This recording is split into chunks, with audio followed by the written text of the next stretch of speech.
Hi everyone. I'm just going to make my waves crazy now. So we're going to talk about Rankine cycles today. So we've been alluding to these, we've been talking about them, but we haven't officially defined the why. Why are we talking about Rankine cycles? The biggest one is they're used in a lot of places. So cars, airplanes, ships, power plants, like all of these use power cycles to be able to create the energy we need. And really the purpose of a Rankine cycle is that we are converting one form of energy, Q, into another form of energy, W. And so we use that heat transfer, in this case in a boiler, to be able to make things happen in like a turbine, which is work out, which is power. So doesn't look exactly the same components in every single cycle, especially every single power cycle. But overall in the Rankine cycle, that's what we're trying to do. Take Q and turn it into W. And we have to get that heat from some sort of source. This can include nuclear as well. We lots of times just think about maybe coal, but yeah, nuclear works in this as well, that we are using some sort of energy source to be able to make all of these energy conversions happen. And that's because if you think about, if I just had a piece of coal, I can't plug my charger into a piece of coal and get energy from it to be able to charge my phone or charge my car or charge my watch or whatever I'm charging to turn on my lights. Anything like that. We can't just directly use the coal. So we've got to have a process, a series of steps to be able to walk through to be able to make these energy conversions happen so we can get the power and electricity that we need. So we're going to talk through how that Rankine cycle kind of sits between the coal and us turning on the light switch. So what is that process that makes that happen, that we can take energy from that source and turn it into something useful? So we're going to talk through a few things. So we have already started to touch on this, but we're going to focus first on line diagrams. So a few different ways to think about and visualize cycles.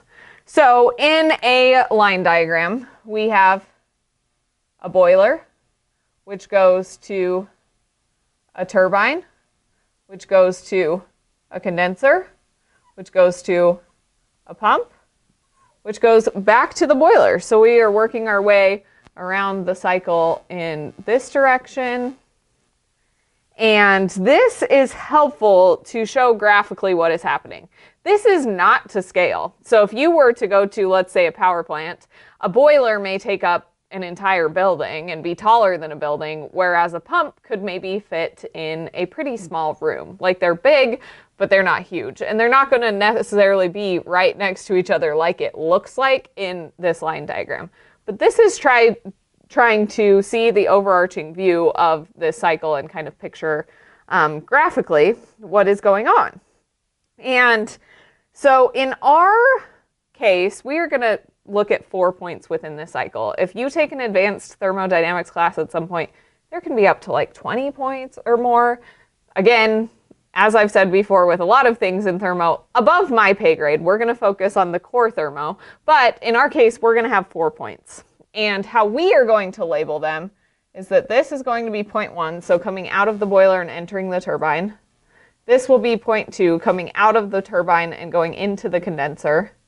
This will be point 3, coming out of the condenser and going into the pump. And point 4 is where it comes out of the pump and returns to the boiler. So what this looks like is we have the boiler where we are using coal, using nuclear, whatever, to be able to generate Q, which then is heating our working fluid. So let's say in this case, in this power plant, it's water. So we are using Q, we are using energy from our energy source to be able to transfer Q into our working fluid of water. So when it leaves that, it is a high pressure, high temperature steam. So then we send it into this turbine. And in the turbine, we are getting work by the turbine. And what that does to this high pressure, high temperature steam is it changes it into a low pressure steam. Well, look what that does to temperature as well. But basically, you're coming out a low pressure steam because we have work by. So then we go across the condenser, and in a condenser, we have Q out.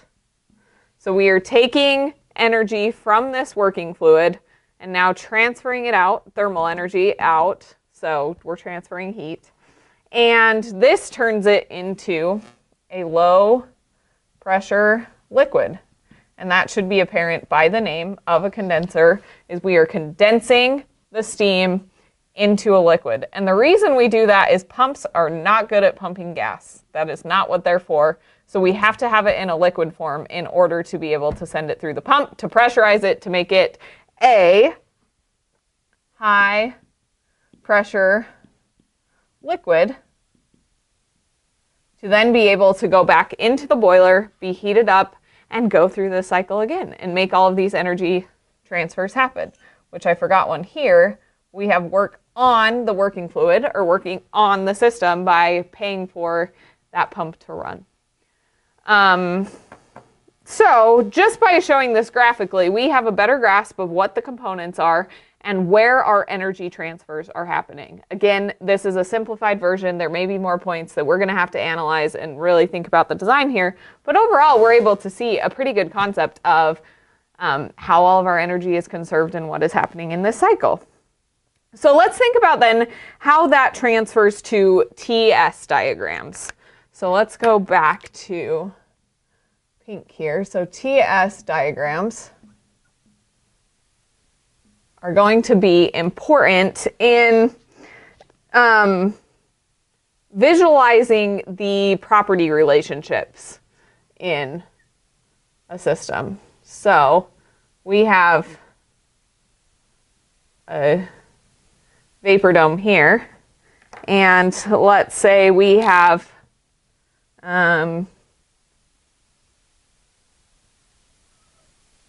some constant pressure lines here. Again, I encourage you to go look what these actually look like, not by my drawings.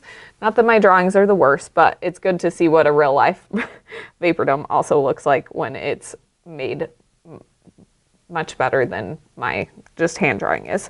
But let's see on this where our points sit. Let's go with a, let's see if orange shows up on there again. So we are actually going to start right here. And this is going to be our point 1, because this is the pressure of the boiler.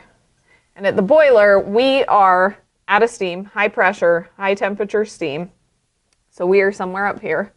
And then we are going to drop straight down. If we assume that it is a frictionless process, which you've learned is probably a bad assumption in most cases, but again, we're in the basic, let's call this our basic cycle. What we're going to do in this class on our TS diagram, we are going to work our way down here to point 2, because remember at point 2 we are at a low pressure steam.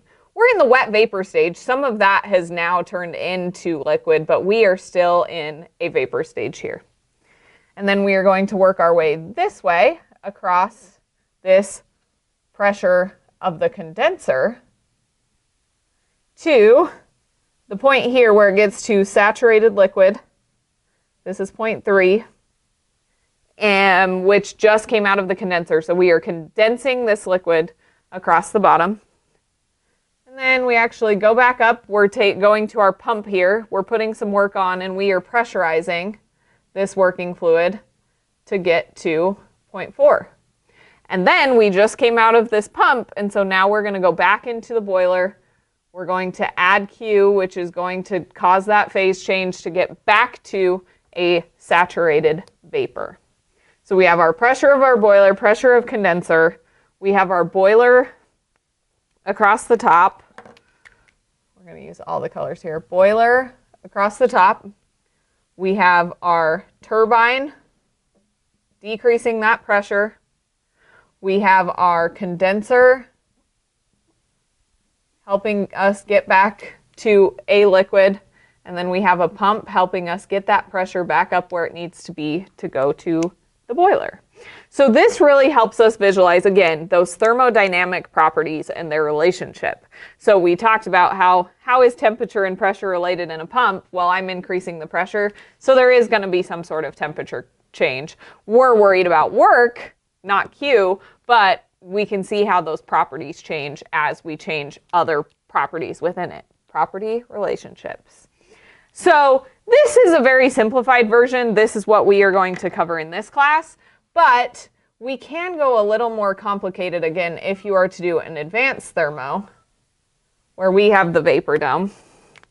Let's go back to, we have this high pressure line of the boiler. We have the lower pressure line of the condenser. And we have our points on the pressure lines, thinking about too many things here. We actually end up in the superheated vapor stage, usually when we come out of the boiler. And to assume a frictionless process isn't the greatest, so there's going to be a video about thinking about real and ideal, but that's going to, we're going to decrease this, and it's going to be a little angled, but it's going to be, I didn't draw this very well either because, yeah, if you were up here, anyway. But it's going to be angled, and there's going to be a difference between the real and ideal, but which again, there's going to be a video. Then we work our way across to 0.3. So here's 2, 1, 2, 3. And then this one, you're actually going to end up a little angled as well. It's not going to be a straight process because entropy is always going to increase when we have friction, so it's going to be angled. So we're looking a little more like trapezoidal, different slants going on because we do have friction. There's inefficiencies in this process. So we'll get a little bit into talking about real versus ideal, but again, this is more of an advanced thermodynamics problem. So with these two visualizations, it really gives us the opportunity that we can solve the cycle. And what we're looking for when we solve a cycle is two things.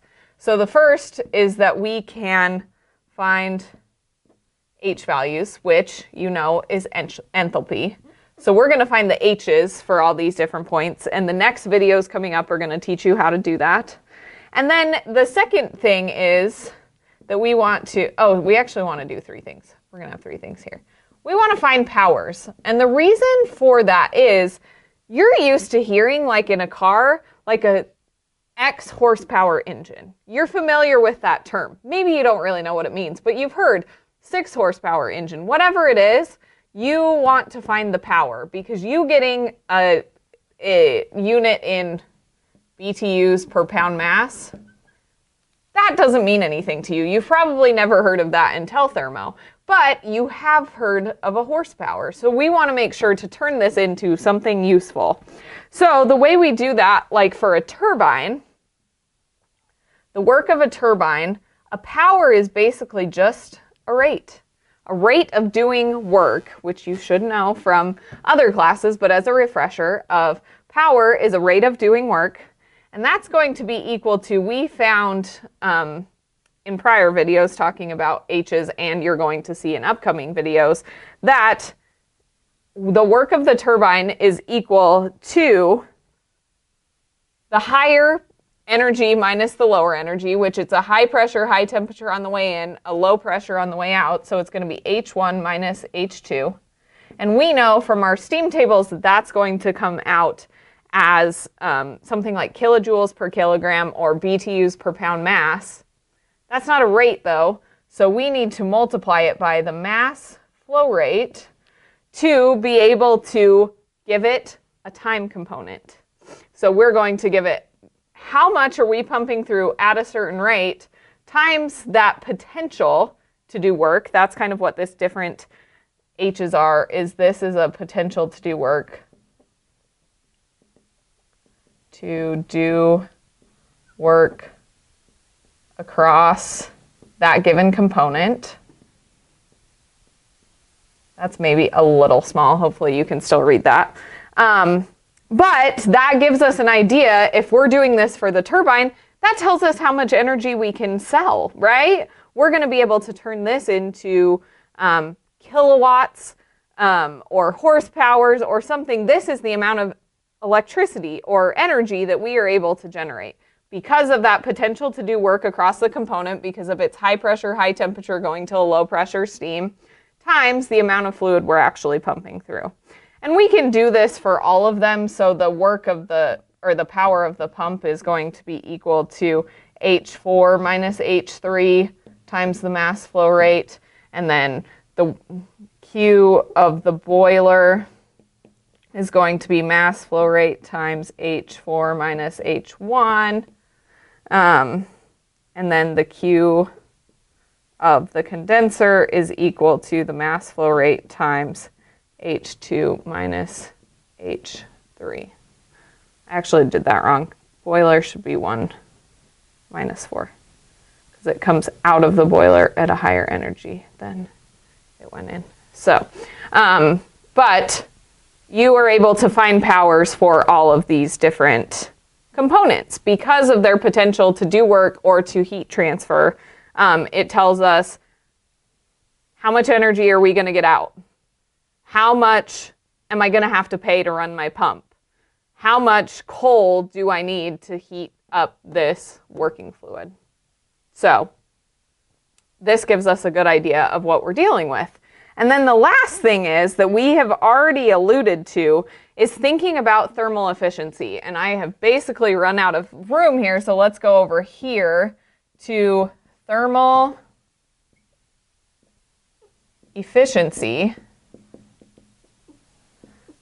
which again we talked about is this Greek letter eta, or eta, whatever. And that's going to be equal to the net power or network, depending on what we have our units of, we can do it either way, over our energy cost. So in this case, that is going to be our work of our turbine. That's what we're trying to get out. We want a lot of that. And how much do we have to pay to run our pump? Luckily, that's usually pretty small. It doesn't take very much energy to run a pump compared to what we can get out of a turbine. And our cost is how much do I have to pay for that coal or that uranium or whatever I'm using to be able to heat my working fluid on the denominator. And the solving cycle means that you're going to find these powers and you're going to find these thermal efficiencies so you can know how well that cycle is working. And typical values for this can be anywhere from like 25% thermally efficient to 75% efficient. So that means for every 100 BTUs that I put in to Q, I get 25 BTUs or 75 BTUs of power by my turbine, which seems like a pretty bad trade-off, especially when 25% happens. But again, you can't plug your phone into that coal. You can't plug your phone into uranium. So you have to have some sort of trade-off through the cycle, which comes with inefficiencies because of friction, to be able to make that trade-off happen. And so the first law teaches us that we're never going to be able to go over 100% for thermal efficiency. We'll talk about the second law later, which tells us that there's actually an even lower bar of efficiency that we still can't achieve, but that is an ideal scenario. So we'll talk a little bit about that. But this is what you're doing when you're solving for a cycle. So it's always helpful to draw it out in a line diagram so you can visualize the components. Draw it out in a TS diagram, which is going to give you an idea of the thermal properties and how they relate. And then you're going to be able to find the H's. Again, in the next video, we'll talk about that. Find the powers based on those H's, which gives you your overall thermal efficiency, which is what you want to maximize. So with that, I will see you back soon to be able to figure out how do we find those H's.